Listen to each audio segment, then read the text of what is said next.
this way. And it's just ridiculous how someone can hurt you so much. So much. Welcome back, family. Today, we are going to review some modern women who left their husbands thinking they could do better, but they instantly got replaced by their husbands. So I need to vent, because maybe this will help me. So...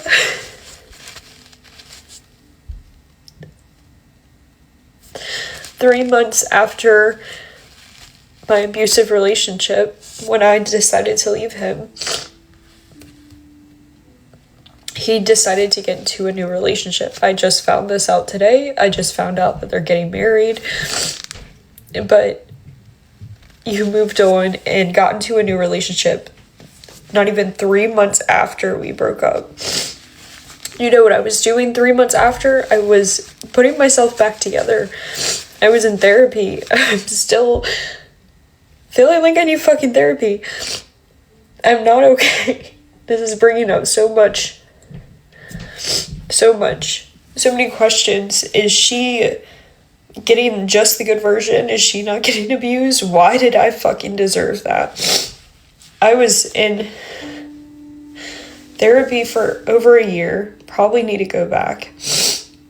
I had to do EMDR therapy to calm down my nightmares, to help me feel better, to stop the fucking spiraling and blaming myself, because that's what the abuse does. It convinces you it's your fault and you deserve to be treated like that. I don't know, this is all over the place, but I don't know.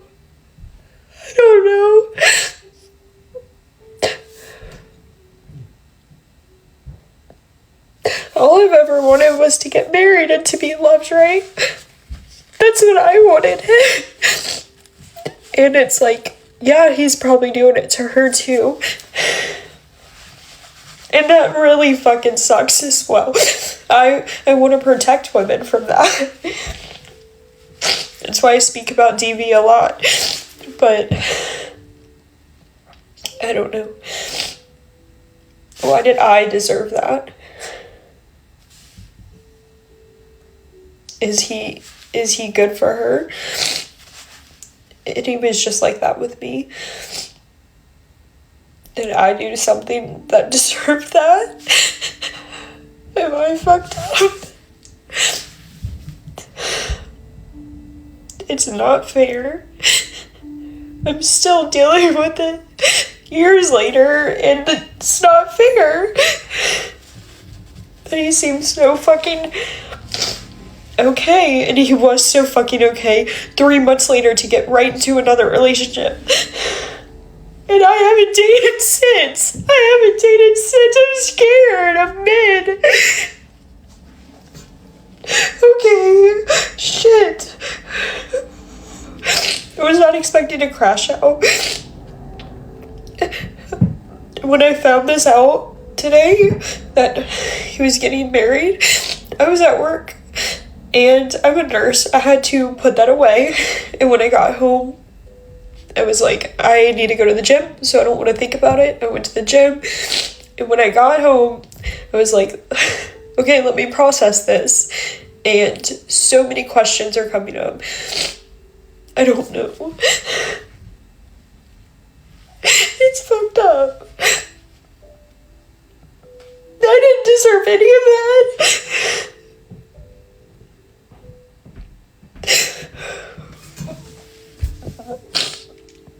I don't have anything positive to say right now.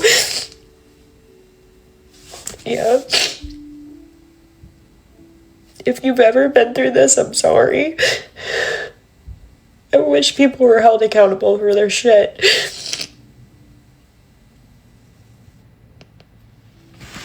Hold on. Why are you making his new relationship the measuring stick for your worth? That's the trap. If he was abusive, then why would marrying somebody else suddenly become proof that you weren't enough? Sometimes people spend years waiting for closure from the very person who hurt them. And that's a game you'll never win. Whether he's a changed man or the exact same man, your peace can't depend on what he's doing with someone else.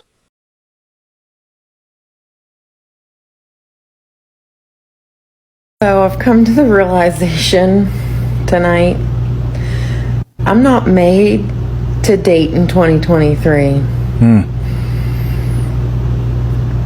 I don't understand where the hell Let it out. this is going to. I'm not made for situationships, whatever the that means. No, I'm made to be a wife and a mom. I want my man to come home to me. I want to have dinner cooked. I want laundry done. I want to do all that. That's what I'm made for. That's what God made me for. I know people are going to be like, it's 2023. Women don't need to be doing that. I want that. I want that. Should have stayed with your husband. Boom. This is what happens when expectations collide with reality. Nothing she said about wanting marriage is wrong. The question is, did you value that before or only after dating humbled you? Because those are two very different conversations. Everybody wants stability after chaos wears them out. The hard part is recognizing its value before you. Today, I walked away from my marriage and I left my husband. Not everything you see on social media is the truth, and it's been a really long, hard battle of trying to make things work, and I can only take so much emotional and verbal and psychological neglect that I have to start thinking about my future child and protecting her as well. And as much as it hurts, it was for the best. And obviously I'm really upset that things turned out this way.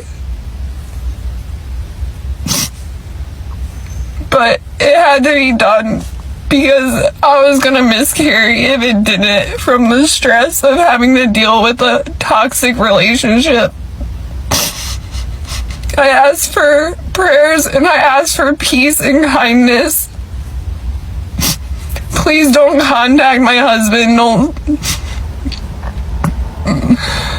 Don't ask any questions that I'm not ready to answer. I just need peace and love right now as I go back to my single mom by choice, not by choice journey.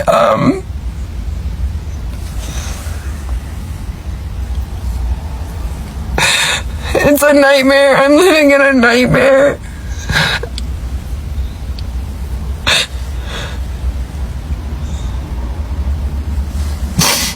So please, I just wanted to give an update, and that's what's been going on, and just please be kind and supportive, and please pray, because I'm obviously hurting so bad right now. This was not an easy decision, and it's not something I wanted to do, but it needed to happen. So please just pray for me and for baby Hannah. First, if she truly experienced emotional, verbal, or psychological abuse, leaving may have been the safest decision. Nobody should stay in a harmful relationship. That said, we're only hearing one side of the story. Relationships are complicated, and social media rarely gives the full picture. I respect her asking people not to harass her husband. That's actually the mature approach. Hopefully, both people find healing. And if there are deeper issues, the truth doesn't allow me access to our financial documents. I have no idea the amount of money coming in or going out at any given time. I don't have access to our investment information or savings information. I don't get to make decisions about our finances, and that's not acceptable. This is a form of control, and I am going to call it for what it is. It's abuse. It's financial abuse. This is very common for many women in my situation. And yes, I'm sure it does happen to men too. Now that we are going to be getting a divorce, I have asked my husband yet again, over and over for the last 6 months, to provide me the documents that I need to understand our finances. And he refuses. And since he gets to decide the amount of money that gets put into our checking or savings account, I don't have access to retain a lawyer currently. But why I'm talking about it is because this happens to many women, and there are so many more women who are in worse positions than me. If you are in this situation, I want you to know that you are not alone. There are many of us, and I assume there will be women who will share their stories in the comments. And if you have been through this, please share what helped you navigate this. And out of respect, I do ask that you be kind in the comments section, because talking about abuse of any form is not easy. When you see a woman picking up fights with you just because a pair of socks is left behind, or nagging you because she doesn't have 100% access on your financials, just know that she is a difficult woman. We all know that usually women get overwhelmed when you give them a significant charge on controlling the finances. So basically what she is actually saying is that she wanted to spend the money however she wanted, but with absolutely no responsibility of the consequences. That is what it means when a woman says that a man is financially abusive. Let's watch some more tears of regret and confusion. I'm prefacing this video that I've seen couples where one person handled every dollar because the other didn't want anything to do with the bills.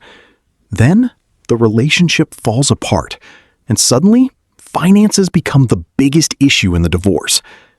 Could this woman be telling the truth? Absolutely. Could there be details we're missing? Also absolutely. That's why I never rush to pick a side after a 3-minute video. Money problems expose cracks that were already there. I still get hit with the grief and the loneliness of it all. Then another family comes, and it's a mom, a dad, and a son his age. And they're all three playing together, and the kid says something funny, and they both laugh and look at each other and like talk about it. And I literally had to leave the park because I started sobbing. It feels really heavy and really overwhelming still. And sometimes I just feel really tired. I'm a single mom of a 2.5-year-old. I've been split up from my ex for about 10 months now. I still get hit hard sometimes with the grief and the loneliness of it all. Like, I took him to the park and we were playing alone for a long time, and he was saying cute things, funny things, and I was texting my mom and my sister and, you know, telling them what he said. And then another family comes, and it's a mom, a dad, and a son his age. And they're all three playing together, and the kid says something funny, and they both laugh and look at each other and like talk about it. And I literally had to leave the park because I started sobbing, because I grieve that life so hard. You can have all the support in the world, you can have the best parents, the best family, but nothing replaces that relationship you have with a spouse, Mommy, and your kid. And sometimes it just feels so overwhelming that it still feels so heavy.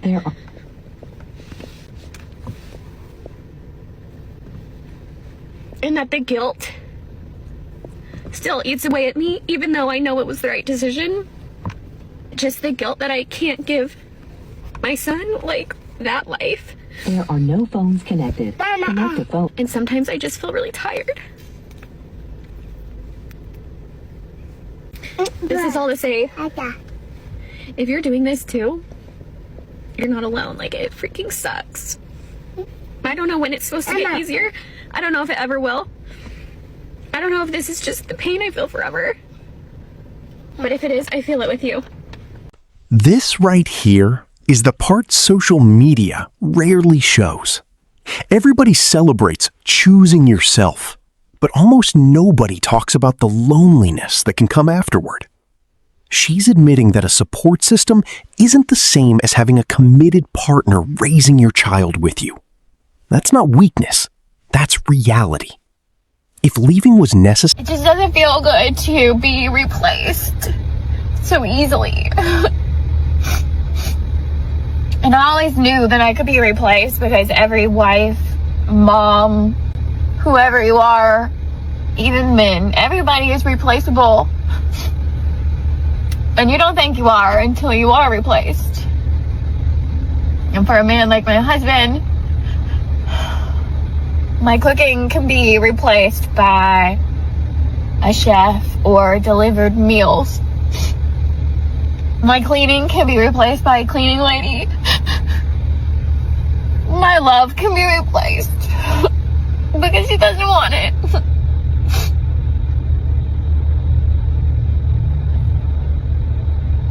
Well, how do you do it? How do you keep it together in front of your kids and pretend like you're not falling apart and like your life is not over?